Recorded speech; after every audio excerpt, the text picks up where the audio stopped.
নমস্কাৰ পৰীক্ষাৰ্থী তৃতীয় আৰু চতুৰ্থ বৰ্গৰ পৰীক্ষাৰ বাবে প্ৰয়োজন হোৱাকৈ আজিৰ এই ভিডিঅ'ত আমি আলোচনা কৰিম সাধাৰণ জ্ঞানৰ কেইটামান গুৰুত্বপূৰ্ণ প্ৰশ্ন। প্ৰথম প্ৰশ্ন, ৰজা পৃথুৰ অন্য এটা নাম কি আছিল? শুদ্ধ উত্তৰ হৈছে অপচন ক জলপেশ্বৰ।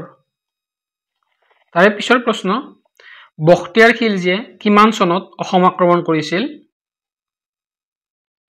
শুদ্ধ উত্তৰ অপচন খ 1206 চনত। মীৰ জুমলাৰ সময়ত অহা বুৰঞ্জীবিদগৰাকীৰ নাম কি? শুদ্ধ উত্তৰ অপচন ক চিহাবুদ্দিন তালিছ। আহোমসকলৰ প্ৰথম ৰাজধানীখনৰ নাম কি আছিল? যোৰহাট, চৰাইদেউ, তেজপুৰ, শিৱসাগৰ। শুদ্ধ উত্তৰ হৈছে অপচন খ চৰাইদেউ। প্ৰাচীন অসমৰ ঐতিহাসিক চহৰ হিচাপে কোনখন চহৰক জনা যায়? যোৰহাট, চৰাইদেউ, তেজপুৰ, শিৱসাগৰ। শুদ্ধ উত্তৰ হৈছে অপচন গ তেজপুৰ। কোনজন চুতীয়া ৰজাৰ দিনত চুতীয়া ৰাজ্যখন পতন হৈছিল? বীৰপাল, নীতিপাল, নৰনাৰায়ণ, ধীৰ নাৰায়ণ। শুদ্ধ উত্তৰ হৈছে নীতিপালৰ সময়ত চুতীয়া ৰাজ্যৰ পতন ঘটিছিল।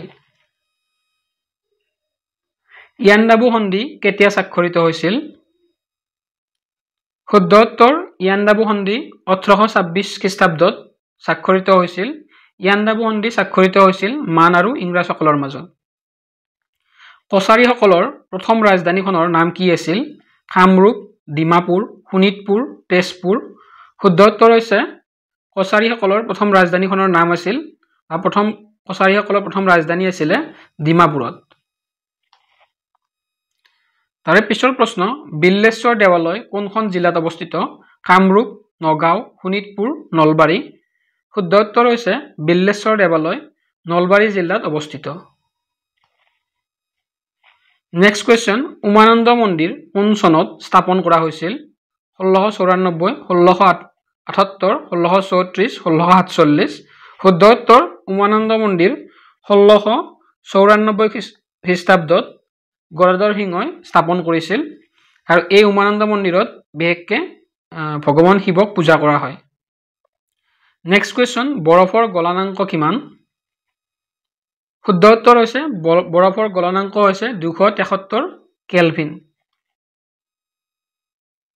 নেক্সট কুৱেশ্যন, কোন চনত ভগত সিঙক ফাঁচি দিয়া হৈছিল? শুদ্ধ উত্তৰ অপচন গ 1931 চনত ভগত সিঙক ফাঁচি দিয়া হৈছিল। অসমৰ প্ৰথমটো ছপাশাল ইংৰাজসকলে ক'ত স্থাপন কৰিছিল? শিৱসাগৰ, শদিয়া, মাৰ্ঘেৰিটা, তেজপুৰ। শুদ্ধ উত্তৰ অপচন ক অসমৰ প্ৰথমটো ছপাশাল ইংৰাজসকলে শিৱসাগৰত স্থাপন কৰিছিল। ভাৰতৰ কোনখন ৰাজ্যত সৰ্বাধিক কুঁহিয়াৰ উৎপাদন হয়? গোৱা, গুজৰাট, বিহাৰ, উত্তৰ প্ৰদেশ। শুদ্ধ উত্তৰ হৈছে ভাৰতৰ সকলোতকৈ অধিক কুঁহিয়াৰ উৎপাদন হোৱা ৰাজ্যখন হৈছে উত্তৰ প্ৰদেশ। তাৰে পিছৰ প্ৰশ্ন, পৃথিৱীৰ আটাইতকৈ গভীৰ হ্ৰদটোৰ নাম কি? নিখুন হ্ৰদ, বৈকাল হ্ৰদ, চিল্কা হ্ৰদ, ডাল হ্ৰদ। শুদ্ধ উত্তৰ হৈছে পৃথিৱীৰ আটাইতকৈ গভীৰ হ্ৰদটোৰ নাম হৈছে বৈকাল হ্ৰদ। আবুল ফজল কাৰ ৰাজসভাত প্ৰসিদ্ধ আছিল? আকবৰ, বিম্বিহাৰ, জাহাংগীৰ, অশোক।